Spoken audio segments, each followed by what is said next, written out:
Okay, so first things first, how's everyone doing? Also good, cold. So my name is Tawanda. I'm from Zimbabwe. And I'm sure you guys have seen it in the news. Zimbabwe is the most expensive Bitcoin in the world. One Bitcoin is like 10,000 bucks today. And so I'm going to talk a little bit about what's really happening in Zimbabwe. My topic of my presentation is government and money. And between you and me, I really wanted to title my presentation, I don't need a girlfriend, because the government screws me every day. But, but I ended up with this. So before I get into my talk also, just wanted you guys to know that whenever I go to a conference, I really hate it when I'm sitting in the audience and the person standing in front gets into this presentation, but they don't tell us why we should listen to them or what makes them the expert in that particular topic. And so also because I believe in being the change I want to see in the world, I'm going to give you a little background about myself and what qualifies me to talk about Bitcoin and Zimbabwe. So I got into Bitcoin in 2012. One of the reasons I got excited about Bitcoin was my background. So my background is in engineering. I'm actually a fourth generation engineer. So my father runs a construction company. His father also ran a construction company. He was into earth moving, and so was his father. He was also into construction. But when I was growing up, I decided not to build houses like my father did or build roads like my grandfather did. I decided to build software. And so I built my first software program in 1999. I was 13 years old. And so because I built my first program, I got into programming at the age 13. I wasted 12 years of my life. But I've been really excited by computers and technology. And also, I lived through the inflation of 2009. So in 2009, Zimbabwe had the worst inflation humanity has ever seen. And so I witnessed a lot of the wealth my family had built over so many decades basically lost its value over a few weeks because they couldn't take the money out of the bank fast enough. And so when I first heard about Bitcoin in 2012, to me it was a no-brainer. And I got into Bitcoin and got excited immediately. Before I talk about what's happening in Zimbabwe, I think we have to first talk about the hyperinflation of 2009, and check this out. So this picture is from 2009. The reason we had starving billionaires was because like prices were going up so fast, and so $1 billion wouldn't buy you anything. And I remember I was in college at this time. I was studying computer science, and I would actually skip classes in college to trade money on the black market. So trading money on the streets, and it made very good money for a college student because at least you'll have money to buy beer at the end of the week. And so you guys think day trading is hard because the IRS wants you to fill in a bunch of forms every time you make a capital gain. Like try trading money on the black market in Zimbabwe on the streets, and you see your contemporaries getting arrested every day, and you're trying not to get arrested because your parents think you're in school. And so, yes, so this was my story. And but I remember, so would work very hard Sunday to Sunday, like working to just make enough money to buy beers on Friday. I remember working in a bar once and realizing I've got enough money to buy 6 beers.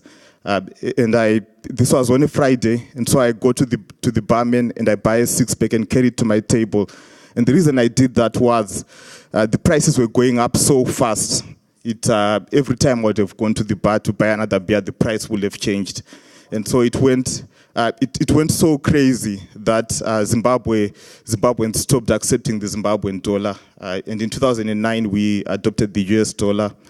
Today, 9 currencies are legal tender in Zimbabwe, so it's not uncommon for you to work in a shop with South African rands and get your change in Botswana pula, or buy stuff with British pound and get your change in the US dollar. And what's interesting is the merchant is calculating these exchange rates on the fly. And so Zimbabwe is a country which is used to using multiple currencies. But when we stopped using the Zimbabwean dollar, it created a problem for our government, because our government, like any government in the world, including your governments, they spend more money than they collect in taxes. So governments overspend and underinvest, and so consumption is higher than investment. But this is a problem in Zimbabwe because governments can't print money. But that's problem number one. Let's put a pin on that. The second problem was because they are spending more than they can, more than they are collecting in taxes, and because they can't print money anymore, we abandoned the Zimbabwean dollar. So the debt increased significantly, the government's debt. Like any governments always have unsustainable budgets. I don't get why they do it. And Zimbabwe relies a lot on Forex. And so to give an example, the total amount of goods imported are worth $5.3 billion every year. But our exports are only worth $3 billion. And so to make up for that difference, we rely on remittances, on foreign aid, foreign direct investment. And as a result, we've had Forex shortages, which ended up getting worse and worse every year.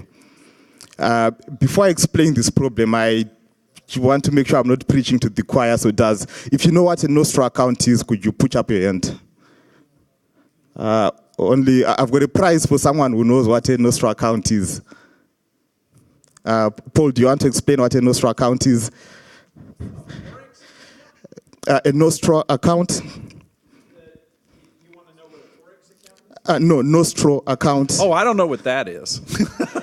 You'll have to get somebody else. Anyone want to try? I've got a prize for anyone who knows what a Nostro account is. Well, you're cheating. You're his buddy. Okay, we'll let Werengai explain it. Go ahead. But I think it's a sign that your economy is good, that you don't know what a Nostro account is, because in Zimbabwe, a typical 5-year-old will tell you what a Nostro account is. Werengai, do you want to tell us what it is? Hello, colleagues. So a Nostro account is what we have in Zimbabwe, where your bank will bank with another foreign bank. Okay, let me try to simplify it. So what happens is that all banks in Zimbabwe, they have to keep a certain amount of foreign currency with a foreign bank. So when a Zimbabwean is spending money, say in South Africa or right in the US, my local bank will have an arrangement with the Bank of America that you should keep at least 500,000 for people coming out of Zimbabwe to the US to spend that money. When Zimbabweans who visit the US are then allowed to spend the $500,000 in the US, if that money isn't enough, then your card would simply not work. So you're given a limit of a certain amount that you're supposed to spend as an individual. For us now, it's $20 per day in US dollar terms. That's for most banks. For those prestigious banks, it's $50 or $100. So that's a simple explanation to a Nostro account. Yeah, you hit the nail on the head. And so the only thing is, it's not just Zimbabwean banks. So all the banks in the world work this way. When you do a wire transfer with your bank, and it's an international transfer, your bank doesn't actually carry cash across the border to the country where you made that transfer. What happens is your bank has a bank account with another correspondent bank outside the country. And this foreign bank account is called a Nostro account.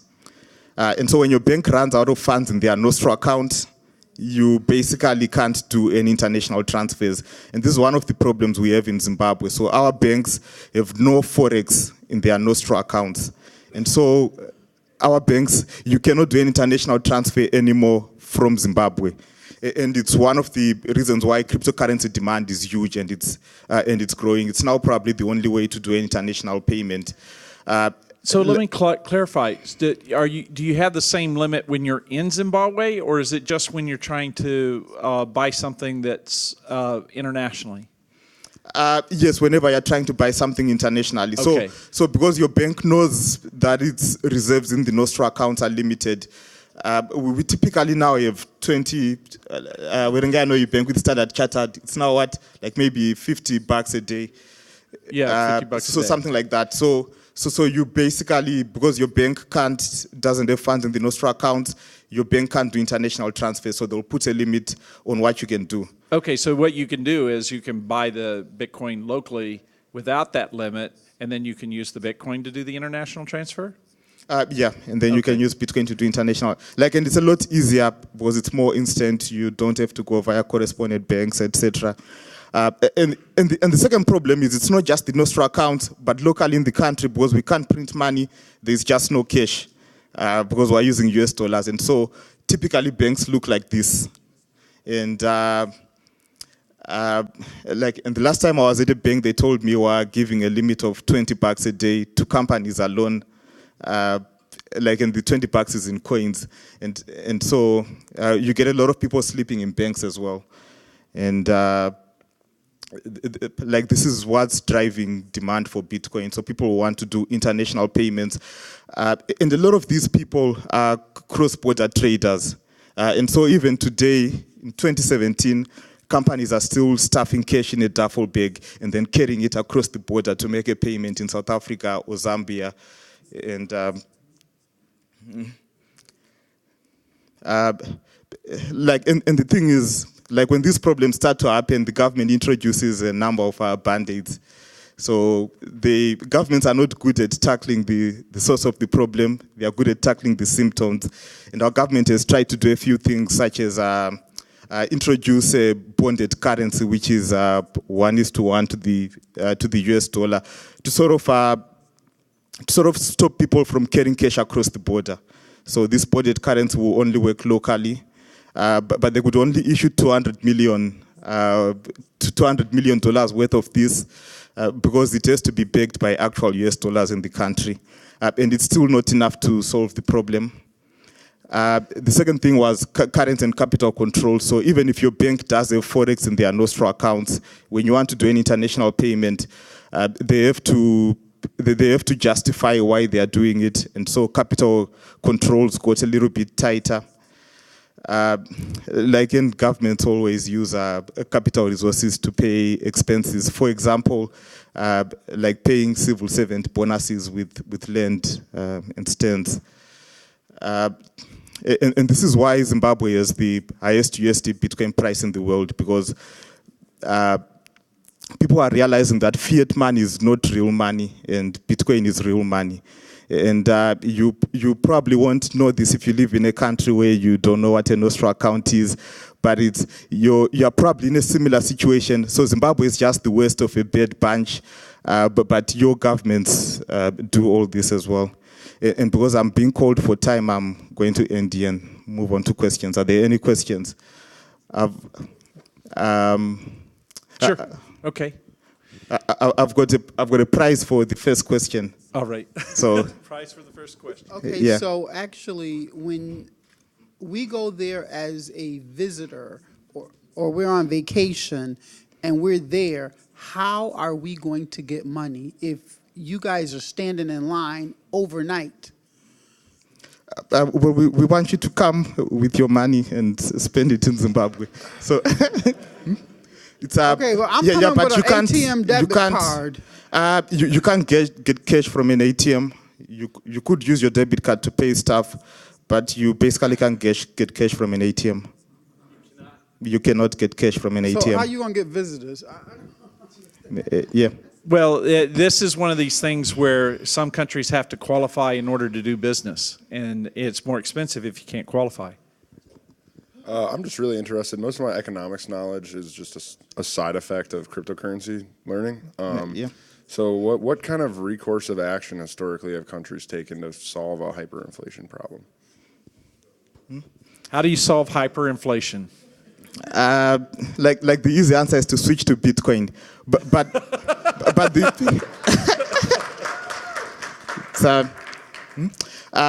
but we're in this situation because we picked a solution which wasn't sustainable. So adopting a foreign currency to solve hyperinflation, it's turned out to be not so sustainable because now people can't do international payments, cross-border payments. Can you talk a little bit about the 2008, 2009 hyperinflation crisis, kind of what people did, how they reacted? I had heard rumors or stories that people were buying refrigerators to try to store value. Can you just give some light on that situation? Yeah, and people are buying refrigerators now to store value because money is hard to take out of the outside the bank. So people will charge you money to take your money out. And so I could charge you 40% of your money to give you cash, and then you transfer it to my account, even though it's just the US dollar.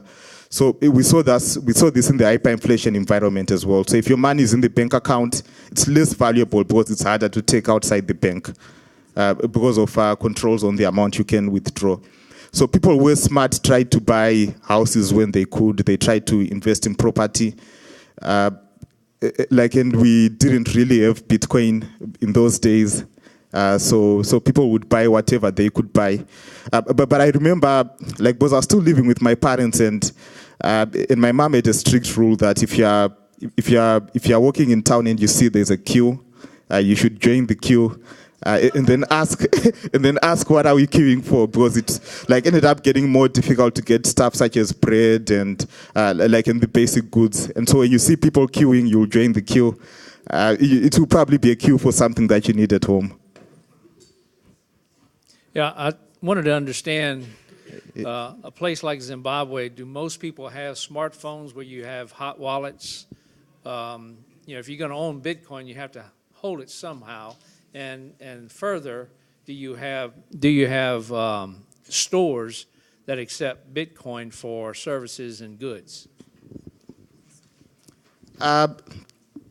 So I'll start by reinforcing that in Zimbabwe, 9 currencies are legal tender.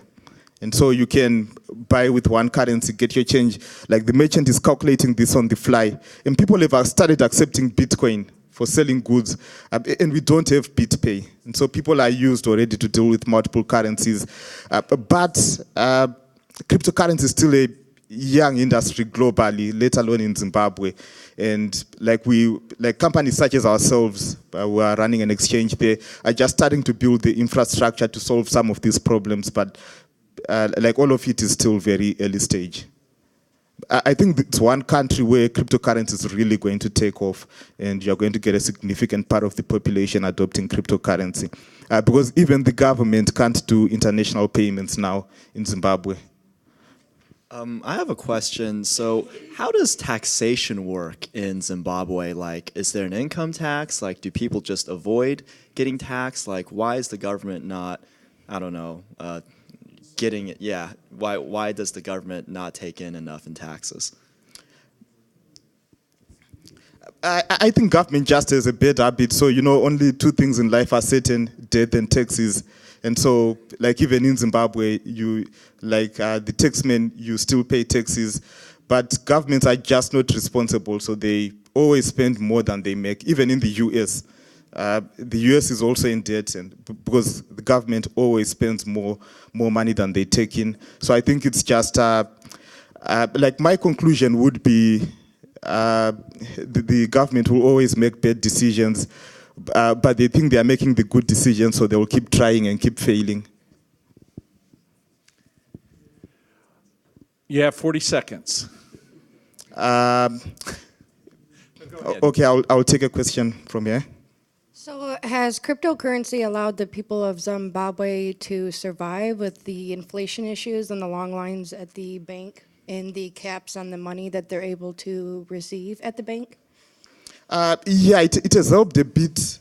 Of course, the big challenge is cryptocurrencies. There's not enough liquidity to solve all the problems.